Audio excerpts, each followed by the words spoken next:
Hello दोस्तों, आपका skeleton math 2.0 में स्वागत है। आज हम इन प्रश्नों को सॉल्व करेंगे जो किसी न किसी वनडे एग्जाम में पूछे गए प्रश्न हैं। और इन प्रश्नों को सॉल्व करने में बहुत ही कम समय लगेगा। देखने में बहुत ही कठिन है लेकिन यह बहुत आसान है। और हम इन प्रश्नों को सॉल्व करते हैं। ये प्रश्न किसी न किसी वनडे एग्जाम यानी एसएससी हो, रेलवे हो, चाहे बैंकिंग हो, किसी न किसी वनडे एग्जाम में यह प्रश्न पूछे जाते हैं। आइए हम इन प्रश्नों को देखते हैं। दिया है √12 धन √12 धन डॉट डॉट डॉट इनफाइनाइट। अगर इस तरह के सवाल दिखे प्लस में है और इनफाइनाइट तक में है तो सबसे पहले हम क्या करेंगे, इनके ऐसे दो गुणनखंड करेंगे जिनका अंतर एक हो, हमेशा अंतर एक हो। तो हम इसका कर रहे हैं, देखिए।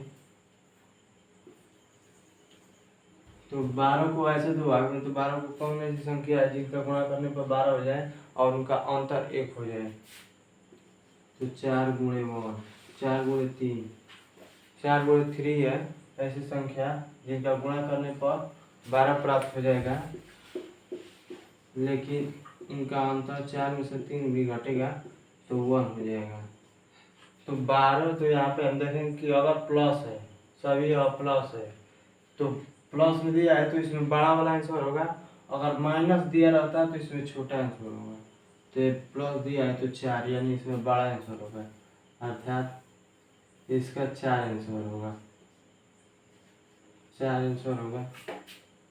अगर यहीं पे माइनस दिया होता तो इसका हमारा 3 आंसर होता, छोटे वाला लेते हैं। अगर प्लस में दिया है तो बड़ुआ और माइनस में दिया है तो छोटुआ। चलते हैं फिर अगला प्रश्न पढ़ते हैं।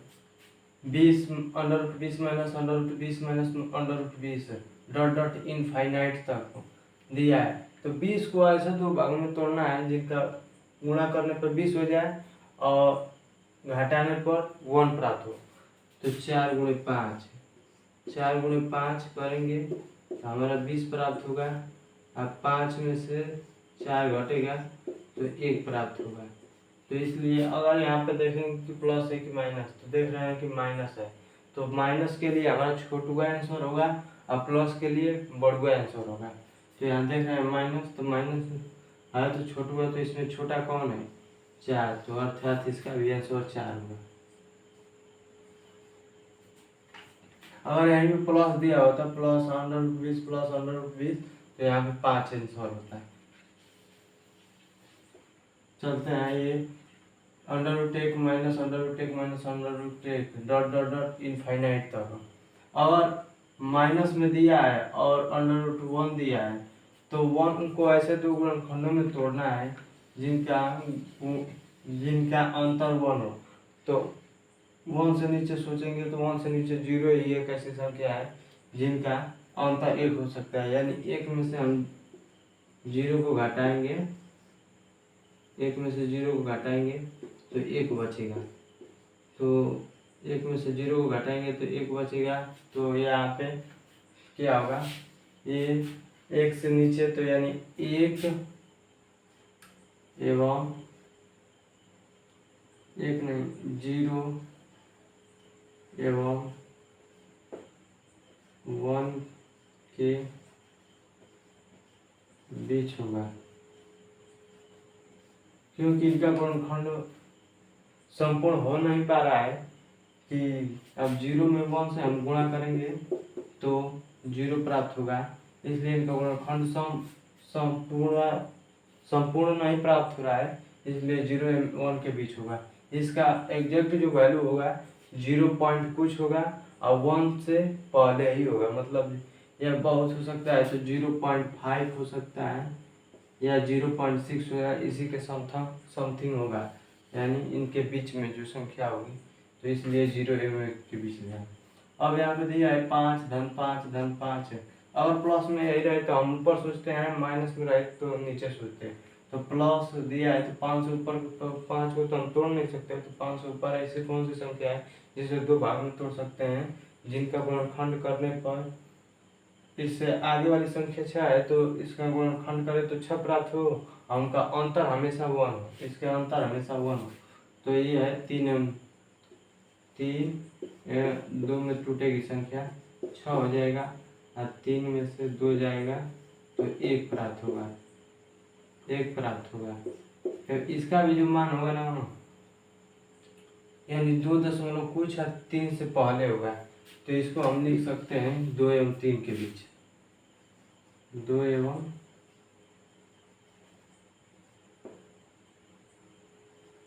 3 के बीच।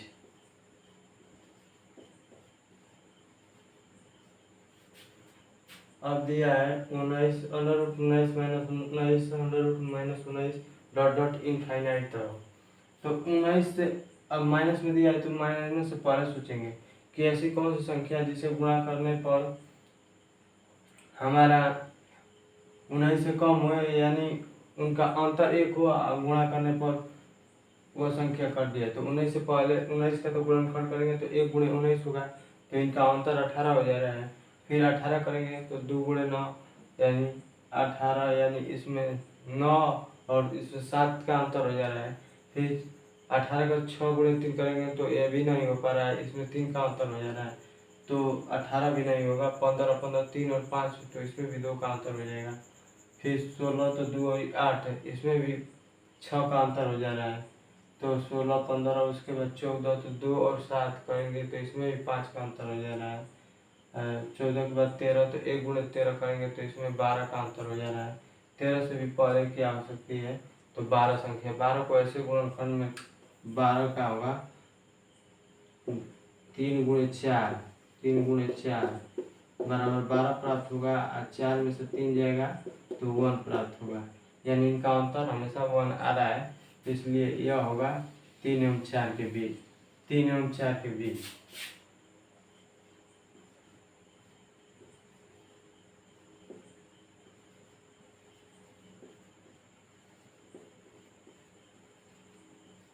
ये जब तक करेंगे जब तक इनका अंतर 1 न आ जाए, मतलब घटते क्रम में आएंगे। 19 में पहले 18 देखेंगे, फिर 17 देखेंगे, 16 देखेंगे, 15 देखेंगे, इस तरह, और उनका ऐसे 2 गुणनखंड में तोड़ेंगे जिनका अंतर 1 हो। अगर ये संख्या दिया है अंडर रूट 7 गुणे अंडर रूट 7 गुणे अंडर रूट 7 और अनलिमिटेड तक हो, मतलब इसकी सीमा निश्चित न हो कहाँ तक है, इनफाइनाइट तक है, तो ये हमेशा वही आंसर हो जाएगा, जो इसके अंदर रहेगा उसे हम लिख देंगे, वही आंसर हो जाएगा। अगर इसकी सीमा लिमिटेड नहीं है, मतलब अनलिमिटेड है, मतलब असीमित है और इनफाइनाइट तक दिया है, तो इसका मान जितना जो इस संख्या इसके अंदर संख्या है उसी संख्या को एक बार लिख देंगे, यही हमारा आंसर होगा। अगर लिमिटेड रहता तो यह संख्या इस तरह होती। y मान लेते हैं, y का पावर 2n बटे में 1 माइनस इस तरह होता है, इसे इस तरह लिखते हैं। अगर लिमिटेड होता है, लिमिटेड का मतलब सीमित मात्रा में, जैसे ये सीमित मात्रा में है तो इसको इस तरह लिख सकते हैं। देखिए यहाँ y बराबर ये होगा in का 2, in जो संख्या है यानी कितनी बार इसका है, तो 1 2 3 4 5 6, कितनी बार है, 6 बार, तो इसी तरह होगा। तो देखते हैं इस सवाल को हम करते हैं। तो ये y के जगह पे हम 5 रख देंगे, ये हमारा था ना y का पावर 2n बटे 1 माइनस 1, y जहाँ पे ये वाली संख्या है 2n 2 और 2 इसका पावर n रहेगा, 2 का पावर n, तब माइनस 1। n जो है ये संख्या है, मतलब कितनी बार इन संख्याओं का प्रयोग हो, 1 2 3 4 5 6, 6 बार है, 1 2 3 4 5 6 7, इसमें 7 बार है, इसमें 6 बार है, तो यहाँ पे n के जगह पे 6 रखा जाएगा। तो देखिए हम इसको करते हैं,